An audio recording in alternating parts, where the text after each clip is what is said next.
বিসমিল্লাহির রহমানির রহিম। সমস্ত প্রশংসা সেই মহান আল্লাহ পাকের এবং লক্ষ কোটি দরুদ ও সালাম সেই রাসূলের উপর। বিশ্বের সকল মানব জাতিকেই আমার আন্তরিক সালাম। আসসালামু আলাইকুম রাহমাতুল্লাহি বরকাতুহু। নারী এবং পুরুষ ধর্ম দানের অধিকার এই নারীর আছে কি, নাকি শুধু অধিকার পুরুষেরই? এই বিষয় নিয়ে বিস্তারিত আলোচনা করছি। আমি নফসের জাতে আদম, নূরের জাতে আদম। আল্লাহ পাক তার সৃজন জগতের দুটি সত্য দ্বারা সকল সৃষ্টিকে পরিচালিত করে থাকেন, একটি দিন আর একটি রাত। রাত হলো তার ভিতরে থাকে সকল অস্তিত্ব, আর যে দিন, সেই দিন থাকে একটি জীবনের উপর। তাহলে দিন হলো একটি জীবন, আর রাত হলো সেই জীবনের অস্তিত্ব। আমরা যখন পৃথিবীতে মানব জন্ম পাই, সর্বপ্রথম আমরা সেই রাতের গর্ভের ভিতরে প্রবেশ করি, অস্তিত্ব নিয়ে প্রকাশ হই। যতক্ষণ পর্যন্ত সেই রাতের ভিতরে প্রবেশ না করি, রাতের অস্তিত্বর ভিতরে প্রবেশ না করি, ততক্ষণ পর্যন্ত আমি মানুষকে সেই পরিচয় বা সেই রূপরেখা দেখা যায় না, ধরা যায় না, ছোঁয়া যায় না। শুধু ধারণা করা যায় যে পিতার থেকে যেমন একটি শুক্রকীট মাতৃগর্ভে যায়, তখন তাহার ভিতরে নিশ্চয়ই একটি জীবন থাকে। এটা শুধু আমাদের ধারণা, এটা খালি চোখে দেখাও যায় না। ওর ভিতরে এত ক্ষুদ্রতম অণুপরমাণু বা সেই শুক্রাণু থাকে।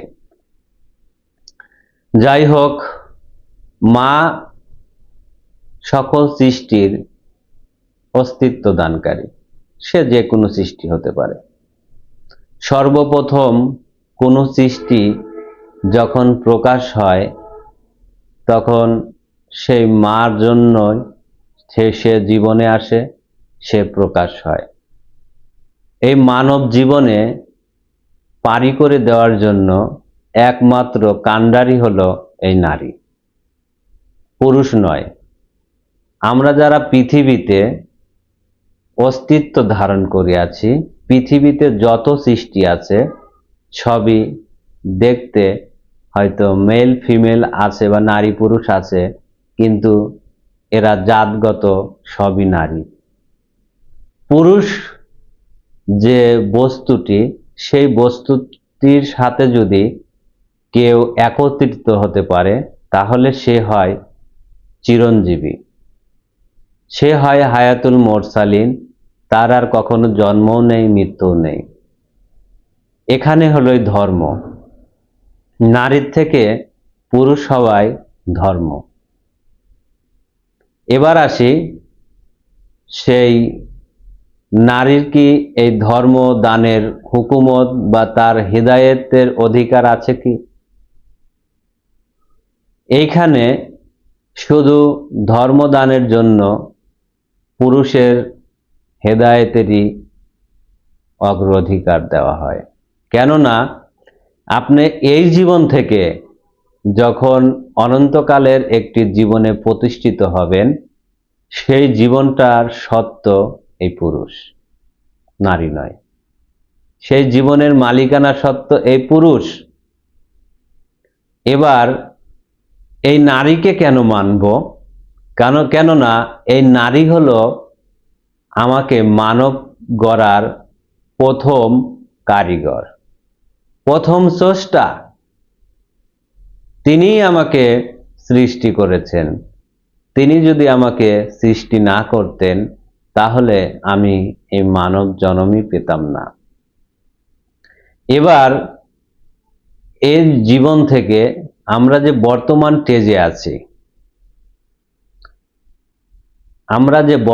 স্টেজে আছি, এই স্টেজে থেকে যদি কোনো বনি মানুষ ধর্ম মানার ভিতর দিয়ে অনন্তকালের জীবন ধারণ করতে চায়, এইখানে সেই পুরুষের পারমিশন। এখানে নারীর কোনো পারমিশন নেই, অধিকার নেই। প্রত্যেকটি সৃষ্টির আলাদা আলাদা ট্রেজ রয়েছে, আউয়াল রয়েছে। যেমন আমার প্রথম আউয়াল হলো আমার মা, তারপরে আউয়াল হলো আমার বাবা। কিন্তু এই বাবার আউয়ালের আবার তারও আউয়াল আছে, সেটা হলো সেই রাত। সেই রাতের আর কোনো আউয়াল নেই, অতীত নেই, সেই হলো শেষ, সেই আবার শুরু। এই যে চক্রধারী, দুজন দুজনার পরিপূরক। আমি যদি এই নারীকে আঘাত করে কোনো কথা বলি, তাহলে নারী যদি তার টেজে থেকে কথা বলে, আমি নিচে পড়ে যাব, কারণ সে আমার স্রষ্টা। এটা মহাসত্য। এমন কোনো জ্ঞানী বিজ্ঞানী নেই যে এর ঊর্ধ্বে কোনো কথা বলে। নারী যে আমার প্রথম স্রষ্টা, ইহাই মহাসত্য। আবার এখান থেকে আমি যে জীবনে প্রতিষ্ঠিত হব, নারীকেও সেটা মেনে নিতে হবে যে সেই পুরুষই আমার স্রষ্টা। এই পুরুষ ছাড়া আমার কোনো গতি নেই।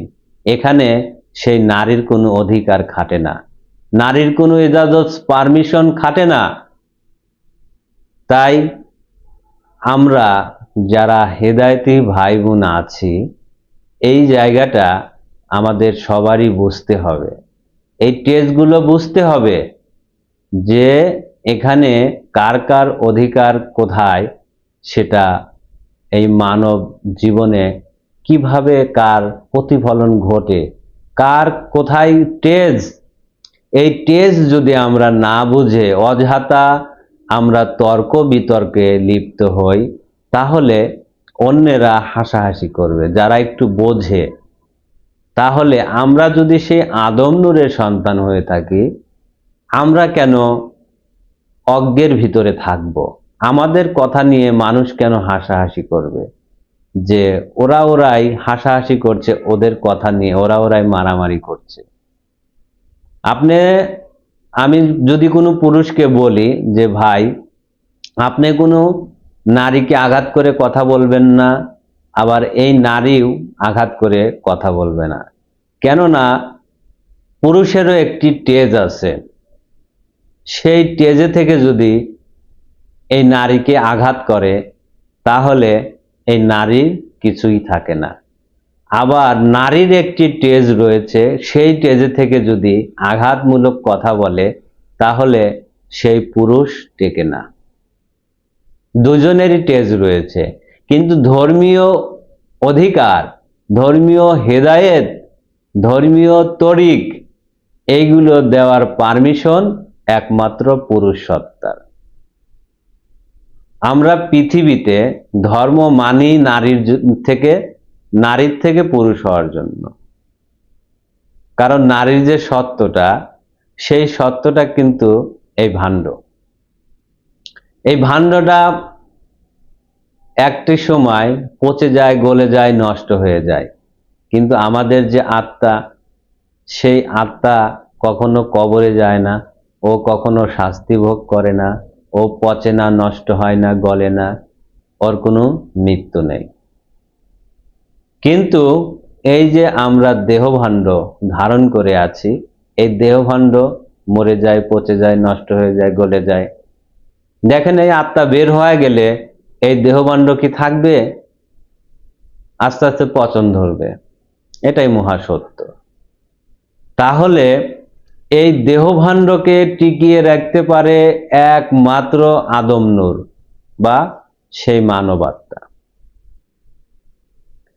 আবার সেই মানবাত্মার স্বর্গ বা শান্তিময় স্থান হলো এই ভাণ্ড, এই প্রকৃতি, এই অস্তিত্ব। এছাড়া সেই স্বর্গরাজ্য বা থাকার কোনো জায়গা নেই। এবার বুঝতে পেরেছেন যে আমরা এই যে দেহ ধারণ করে আছি, এই দেহটা কিন্তু ক্ষণস্থায়ী, পোশাক হিসেবে, আত্মার পোশাক হিসেবে এই দেহ বা এই ভাণ্ড ধারণ করে আছি। এই দেহ একটি সময় ক্ষয় যায়, যেমন প্রকৃতিতে চন্দ্র দেখেন, আমি যদি চন্দ্রের সাথে এই দেহকে তুলনা করি তাহলে হুবহু মিলে যাবে। চন্দ্র যেমন আমাবস্যার থেকে শুরু হয়, একটি সময় পূর্ণিমাতে পৌঁছায়, আবার সেখান থেকে ক্ষয় যায়, ঠিক আমাদের দেহভাণ্ডটা এমনই। একটি সময় শিশু ছিলাম, আস্তে আস্তে যুবক হলাম, যুবকের পরে আস্তে আস্তে বৃদ্ধ হব, ক্ষয় যাবে, তারপরে আবার আমার এই জীবনে ঘনীভূত আমাবস্যা চলে আসবে, অন্ধকার চলে আসবে। যখন এই ভাণ্ডটা অকেজো হয়ে যাবে, আপনা আপনি প্রকৃতিভাবে এই আত্মাটা চলে যাবে, সূর্য অস্তে যাবে। এটা হলো আল্লাহর প্রকৃতির নিয়ম। আর এই যে নারী, এই নারীরা হলো সেই দয়ার সাগর, ভালোবাসার পাত্রী। এরাই পুরুষকে ভালোবাসা দিয়ে সঠিক জায়গায় নিয়ে যেতে পারে। আবার এরা যদি চায় তাহলে যে কোনো পুরুষকে ধ্বংস করে দিতে পারে। এদের আবার সংখ্যাগরিষ্ঠ বেশি। আল্লাহর অস্তিত্বে যা কিছু দেখেন সবই নারীর। পুরুষের সত্য একক, দিনই সত্য। দেখেন রাতের ভিতরে চন্দ্রের সাথে অসংখ্য গ্রহ বা নক্ষত্র আমরা দেখতে পাই। এগুলো হলো প্রত্যেকটা জীবন, এরা সবই রাতের ভিতরে বাস করে। তাহলে সে রাতের যে শক্তি, তারাই এই মানব জীবনকে পরিচালিত করে। এদেরকে ভালো বানানো, পবিত্র বানানো অনেক কষ্টের বিষয়। এদের মালিকানা সত্ত্ব আবার নারী। এই নারীকে যদি আমরা আঘাত করি তাহলে আমাদের ভিতরে যারা আছে এদেরকে খুব সহজেই আমরা কন্ট্রোল করতে পারবো না, যদি এই নারীকে আমরা ভালোবাসা না দিতে পারি।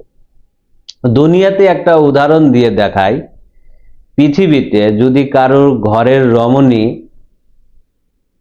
খারাপ হয়ে থাকে, অসৎ চরিত্রের হয়ে থাকে, উত্তেজিত হয়ে থাকে, বিশৃঙ্খলা আচার ব্যবহার হয়ে থাকে, তাহলে সেই পুরুষের জীবনটা নরকে পরিণত করে দিতে তাহার একটিও সময় লাগে না।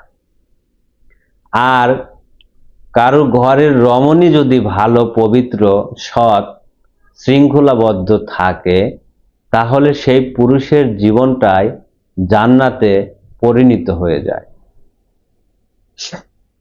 ঠিক এই মানব জীবনে আমরা যারা এসেছি তারা এই নারীদেরকে ভালোবাসতে শিখব। নারীদেরকে কখনোই আঘাত করে কথা বলবো না। নারীদের যেমন এই মানব জীবনে আনার জন্য তার অধিকার রয়েছে, আবার এখান থেকে ধর্ম মানার ভিতর দিয়ে অধিকার রয়েছে এই পুরুষ সত্ত্বের। পৃথিবীতে যা কিছু দেখেন সবই নারী, পুরুষ বলতে কিছু নেই। পুরুষ আল্লাহ একক সত্য, পুরুষ আদম নূরের একক সত্য। সেই পুরুষকে কখনো দেখানো যায় না। পুরুষকে দেখাইতে গেলে এই নারীর অস্তিত্বের প্রয়োজন হয়। আর সেই পুরুষ সত্ত্বের সাথে যখন এই নারী একই রঙে রঞ্জিত হতে পারে, তখনই হয়ে যায় একক সত্য। আর সেই একক সত্যকেই পুরুষ সত্য বলা হয়। আর সেই পুরুষ সত্যকেই হায়াতুল মুরসালিন বলা হয়, মুমিন বলা হয়, তাকে প্রশান্ত আত্মাধারী বলা হয়। তার আর কখনোই মৃত্যু নেই, তার আর জন্মও নেই। কারণ সে মুক্তি পেয়ে গেলে তার আর মৃত্যু হয় কিসে, তার আর জন্ম হয় কিভাবে? কারণ জন্ম হয় পরীক্ষার জন্য। যেমন আমাদের এই মানব ভাণ্ডের ভিতরে আল্লাহ পাক তার যে জীবন অনন্তকাল, সেই জীবনগুলো এভাবে পরিচালিত হয়ে আসতেছে। এভাবে তার জাতের ঘরের ভিতর অনন্তকাল তাদের জাতিগুলো বিরাজ করে যায়। আশা করি আমার কথাগুলো জ্ঞানে আনবেন, বুঝে আনবেন। গভীরভাবে যদি কেউ এখানে দৃষ্টি নিক্ষেপ করে, তাহলে তারা বুঝতে পারবেন যে কার অধিকার কোথায়। তাই আমরা কাউকে আঘাত করে কথা বলবো না। এই নারীকেও আমি বলছি, আপনি যদি এই পুরুষকে আঘাত করেন, তাহলে পুরুষ তার আউয়ালের জীবনে যে ওখান থেকে যদি আপনাকে আঘাত করে, তখন আপনার আর কিছু থাকবে না। এটাই মহা সত্য। তাই জ্ঞানী ব্যক্তিরা কখনোই এই নারীর সাথে বিশৃঙ্খলাভাবে, আঘাতমূলকভাবে কথা বলে না। আবার যে নারী জ্ঞানী হয়, যে নারী পরম নারী হয়, সে কখনোই সে পরম পুরুষের উপরে কথা বলতে চায় না, কথা বলতে পারে না। সব সময় তার উপরে সেজদায় নিয়োজিত থাকে, তাকে ভক্তি করতে থাকে, তার চরণে নিজেকে লুটিয়ে দিতে থাকে। সে হলো সেই পরম নারী, সে হলো সেই পরম পুরুষের সঙ্গী। সে কখনোই পরম পুরুষের সাথে অগ্র মেজাজে কথা বলতে পারে না। সে সব সময় সেই পরম পুরুষের সাথে নম্র, ভদ্র, নমনীয়তা হয়ে থাকে, শৃঙ্খলা বজায় রেখে কথা বলে। কারণ তার জানা উচিত সে যে জীবন ধরে আছে, সেই জীবন পুরুষের জীবন। সে যদি তার নির্ধারিত জাতের ভিতর যেতে চায়, তাহলে সেই পুরুষেরই সঙ্গ নিতে হবে, পুরুষেরই ইজাজত নিতে হবে, পুরুষের কাছ থেকেই সেই ধর্মীয় হিদায়েত গ্রহণ করতে হবে। অন্য কারো কাছে থেকে সে তার জাতীয় জীবনে যেতে পারবে না। এটাই মহাসত্য। অতএব আমি আমার ভাইকে, আমার বোনদেরকে আমি বলবো, যার যার স্টেজে থেকে সে কথা বলবেন। আমাদের বিষয়গুলো উন্মুক্ত করে সবাই আমরা আলোচনা করব এবং সবাই সবাইকে বুঝবো। একজন আরেকজনের টেস্ট বুঝবো যে আমার টেস্ট কোথায়, আরেকজন সেই পুরুষ ভাই সেই তার টেস্ট কোথায়, তারও বুঝতে হবে। এভাবেই আমরা সেই জ্ঞানের ভিতর দিয়ে সারা বিশ্বের মাঝে ফুল ফুটাবো এবং আলোড়ন সৃষ্টি করব। আমরা যে প্রকৃতই সেই আদম নূরের সন্তান, আদম নূরের সাহাবী, সেই আদম নূরের বার্তাবাহক, এভাবে বিশ্বের মাঝে যখন আমরা কথা বলবো, তখন বিশ্বের মানুষরাও সেই সঠিক তথ্য বা জ্ঞান পাবে এবং তাদের যদি সেই আদম জাতীয় মানুষ হতে চায়, তারাও এখান থেকে হেদায়েত গ্রহণ করবে, এই জাতগত আদমকে মেনে নেবে। এটাই মহাসত্য। এই বলে আমি আমার বক্তব্য এখানে সমাপ্তি করছি।